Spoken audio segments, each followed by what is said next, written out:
Hi friends, welcome to rehab cooking. இன்றைக்கி நம்ம என்ன பார்க்க போகிறோம்னா பூண்டு குழம்பு எப்படி வைக்கிறதுன்னு தான் பார்க்க போகிறோம். ஏற்கனவே நம்மளோட சேனலில் வந்து பச்சையாக அரைச்சி வச்ச பூண்டு குழம்பு எப்படி வைக்கிறதுன்னு பார்த்துருக்கோம். இப்போ வந்து நம்ம வறுத்து அரைக்க போகிறோம். வேணா உங்களுக்கு நீங்கள் அதையும் செக் பண்ணி பாருங்கள் நம்ம சேனலில் போய். இப்போ வந்து 150 பூண்டு எடுத்து வச்சுருக்கேன். இதுக்கு தேவையானது தான் நம்ம பார்க்க போகிறோம்.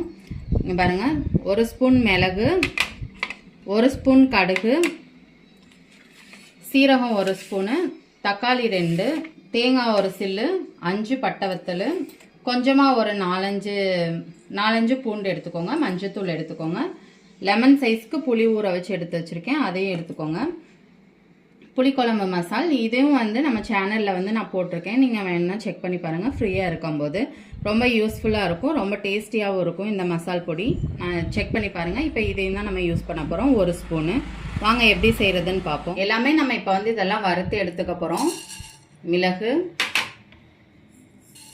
கடுகு, எண்ணெய் ஊற்றாமல் தான் வறுக்கணும். பட்டை வத்தல்,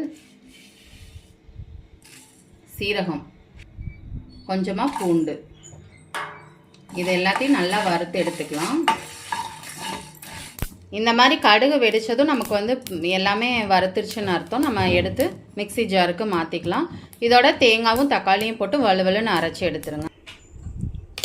இந்த அளவுக்கு நல்லா வலுவலுன்னு அரைச்சி எடுத்துக்கோங்க. இதில் வந்து நான் தேங்காயும் தக்காளியும் போட்டு சேர்த்து அரைச்சிருக்கேன். அதே மாதிரி தான் நீங்களும் அரைச்சி எடுத்துக்கோங்க. ஃபஸ்ட்டு எண்ணெய் ஊற்றாமல் நம்ம வந்து இந்த பூண்டை வந்து நல்லா வறுத்து எடுத்துக்கணும். ஏன்னா பூண்டில் வந்து நம்ம உரிக்கும் போது சில தோல்கள் இருக்கும்.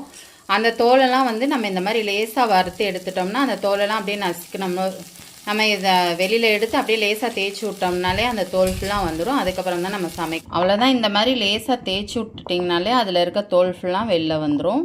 நம்ம அடுத்து என்ன செய்கிறதுன்னு பார்ப்போம் வாங்க. இப்போ 2 ஸ்பூன் நல்லெண்ணெய் ஊற்றிக்கோங்க. நல்லெண்ணெய் தான் பெஸ்ட்டு. நல்லெண்ணெய் தான் டேஸ்ட்டாக இருக்கும். இப்போ பூண்டு குழம்புக்கே நல்லெண்ணெய் தான் ஊற்றணும், நல்லாயிருக்கும் டேஸ்ட்டாக. கடுகு பொரிஞ்சதும் வெந்தயம் போட்டுக்கோங்க. வெந்தயம் பொரிஞ்சதும் பூண்டு போட்டு நல்லா வதக்கணும். நல்லா வதங்கினதுக்கப்புறம் தான் வதங்கினா தான் நல்லா டேஸ்ட்டாக இருக்கும். அதுக்கப்புறம் மிச்சத்தை சேர்க்குறது நமக்கு நல்லா வதங்கிருச்சு. இப்போ வந்து நம்ம அரைச்சி வச்சதை சேர்த்துக்கலாம். இது கூட மஞ்சள் தூள், தேவையான அளவு உப்பு சேர்த்துக்கலாம். இப்போ கொஞ்சமாக மிளகாத்தூள் சேர்த்துக்கலாம். 2 ஸ்பூன் புளிக்குழம்பு மசால் பொடி போட்டுக்கோங்க.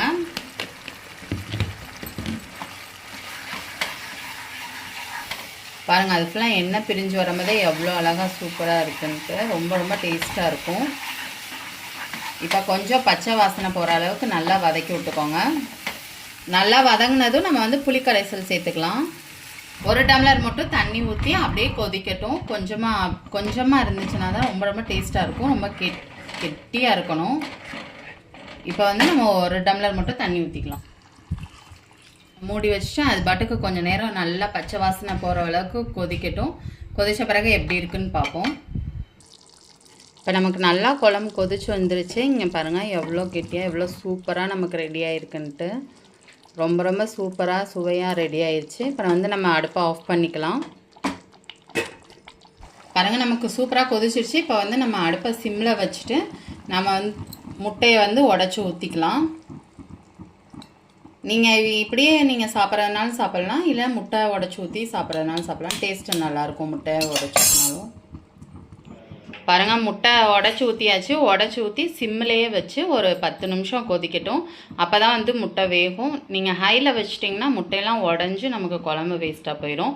இது வந்துட்டு சூப்பராக இருக்கும். நீங்கள் கொதிச்ச பிறகு பார்ப்போம் எப்படி இருக்குன்ட்டு. பாருங்கள், நமக்கு சூப்பராக நல்லா கொதிச்சிருச்சு. முட்டையும் வெந்துருச்சு. இப்போ வந்து நம்ம அடுப்பை ஆஃப் பண்ணிக்கலாம்.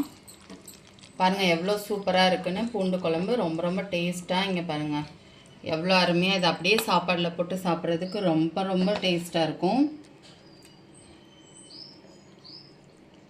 அப்படியே 2 பூண்டு, முட்டை, லைட்டாக மட்டும் குழம்பு ஊற்றி அப்படியே நம்ம சாப்பிட்டோம்னா வேறு லெவல் டேஸ்ட்டாக இருக்கும். இதுக்கு வந்து தொட்டுக்க வந்து நான் வந்து கடல தேங்காய் துவையல் அரைச்சிருக்கேன், அப்பளம் பொரிச்சிருக்கேன். ரொம்ப ரொம்ப டேஸ்ட்டான ஒரு சுவையான நம்ம வந்து பூண்டு குழம்பு எப்படி செய்கிறதுன்னு பார்த்துட்டோம். நீங்களும் ட்ரை பண்ணி பாருங்கள்.